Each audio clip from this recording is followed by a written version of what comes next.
When to know you're wrong about gear and my Diezel VH2. Let's talk about it.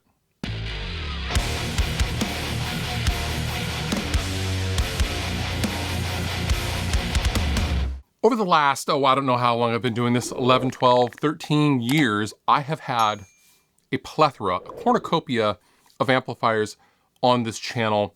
And there are a few amplifiers that I haven't had on this channel. However, if you were to break down those amplifiers by brand, I'd never had a Diezel on this channel. Ever, I don't think. I have played Diezels, but my reaction until recently to basically all Diezel amps was meh. Now, before we go down that rabbit hole, let me explain how usually I form opinions about anything gear related, whether that is a pedal, guitar, amplifier, digital processor, plug-in, whatever. Usually I have to use it for a set amount of time. Just depends. There's no set length. I have to spend at least 20 hours with something before I form an opinion.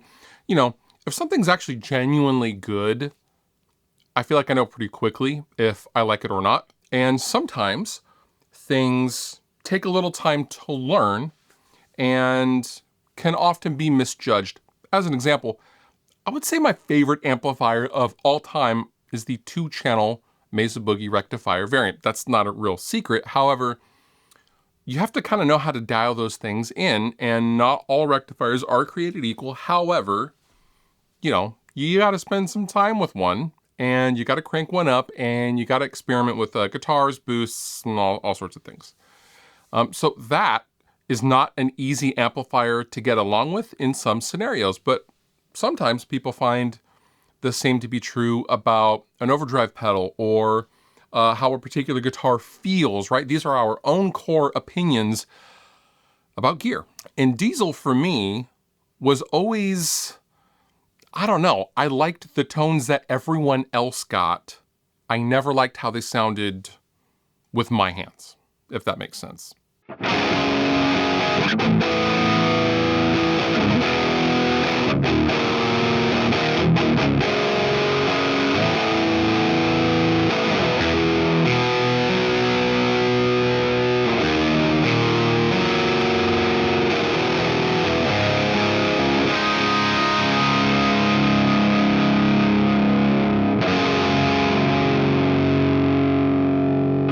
Now, to be fair, the only times I've ever played any Diezels, and that was, VH4, Herbert, Einstein. I don't think I've ever played a D-Mol, but every time I have plugged into a Diezel, it was always in a show setting, something like NAMM. Actually, I think every single Diezel that I've ever played has been at NAMM or maybe, a Sweetwater showroom or something like that, right? So I'm using guitars that are unfamiliar to me, that aren't using my pickups, I'm not using my own gear in these situations. But in my mind, for years, it was like, well, it shouldn't matter. It should sound great with anything if it's going to sound great. I think I was being a little harsh about that judgment.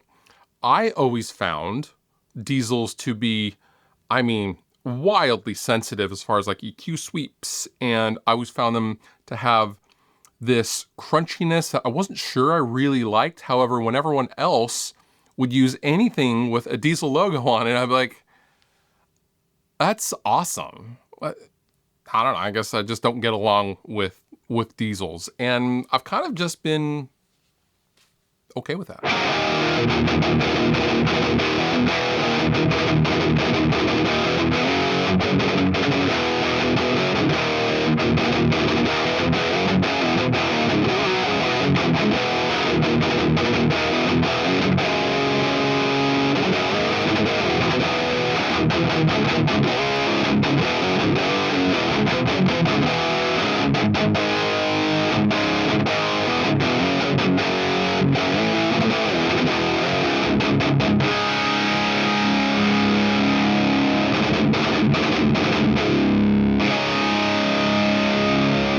So notable Diezel users in my mind, would be Adam Jones from Tool. For me, Scott Middleton from the Cancer Bats, a dear friend of mine.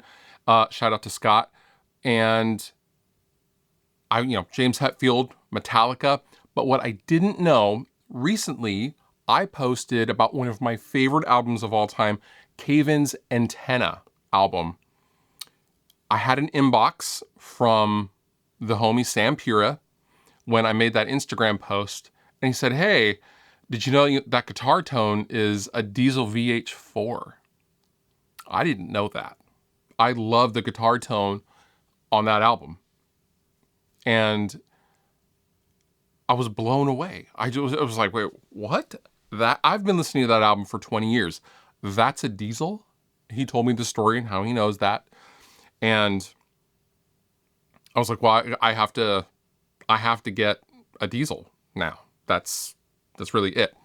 In parallel to this, the tones that my good buddy, Uncle Ben Eller, have always gotten from his VH2 have always been just absolutely fantastic. I mean, Ben's tone is fantastic anyway. However, I was like, okay, well, I need to revisit Diezel clearly, because the problem must be me. Clearly, I have a deficit and I need to revisit a Diezel. So enter the Diezel VH2. Now, I got this VH2 from Sweetwater. Shout out to Sweetwater for having this thing in stock. The VH2 is basically cherry picking the best things from the VH4 and subtracting all of the MIDI bells and whistles and extra features that the VH4 has, and is boiling it down to 2 channels, clean channel and a crunch channel. And while the dials are extremely sensitive, for example, the mid-range sweep is just bonkers. Upon plugging it in to my setup with my guitars, I was quickly thinking, oh, this is one of the finest amplifiers I have ever plugged into. And I still mean that, a month later. So like I said before, I normally know when something's pretty good or to my own personal taste if I like it, right?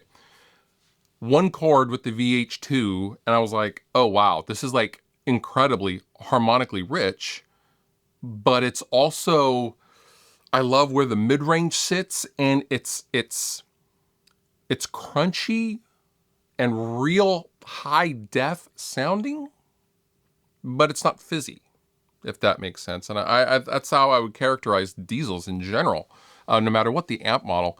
But it's a very touch-sensitive, brilliant sounding amplifier that a lot of people bag on, I've seen. But for me, I was like, okay, now I get it. I didn't get it before, but I do now. If I had to describe the VH2 sonically, it's like Ferrari made a English Marshall-y version of a 5150, an EVH 5150. And that probably doesn't make sense to anybody watching this video. However, that's what it sounds like. It sounds expensive and exotic. But really, I just think it's high def and very harmonically rich for any guitar amplifier of any price point. Now, granted, the VH2 is, $3,500. However, man, you really know where your money goes when you plug in and strum that first chord, let me tell you. So to circle back, my point in making this video was, if you don't like a piece of gear and you're sure you don't like it, go revisit that piece of gear. Whether that's a guitar, a pedal, a speaker, a cabinet, amplifier, processor, give it one more chance, because you might be surprised, and maybe your tastes have changed since the last time you played the thing that you think you don't like. Could be some fun in discovering new stuff, as it were. All links down below in the description. While you're down there, feel free to click that subscribe button to further support this channel. And with that, you've been wonderful. I've been Fluff. Thank you so much for watching. I'll see you next time.